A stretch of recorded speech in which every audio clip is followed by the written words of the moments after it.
विशेषतः मला आठवतं की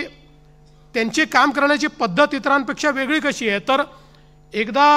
भोपाळचा जो हायवे आहे या हायवेच्या संदर्भात उच्च न्यायालयाने स्थगिती दिली आणि त्याच्यामध्ये जे काही फॉरेस्ट येतं त्या फॉरेस्टच्या संदर्भात काय उपाययोजना केल्या पाहिजेत तर त्याच्यामध्ये केंद्राचं वन विभाग ज्या उपाययोजना सांगत होतं त्या उपाययोजनांची किंमत ही मूळ रस्त्याच्या दुप्पट होती। त्यामुळे जे काही आपलं नॅशनल हायवे डिपार्टमेंट आहे ते त्याला ऐकायला तयार नव्हतं।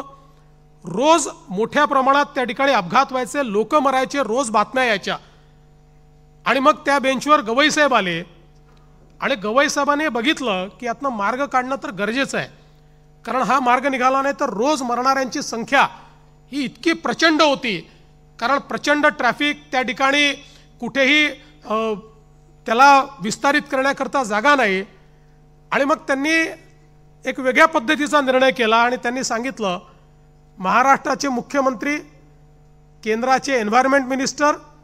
आणि देशाचे रस्ते विकास मंत्री म्हणजे गडकरी साहेब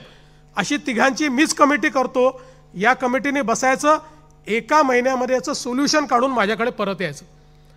आणि मग त्या कमिटीमध्ये आम्ही बसलो,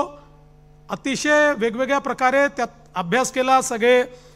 जे काही देशभरातले एक्सपर्ट्स आहेत ते बोलवले, आपले प्रवीण परदेशी त्या ठिकाणी होते, त्यांनी काही सोल्युशन सांगितले, असे सगळे सोल्युशन्स तयार केले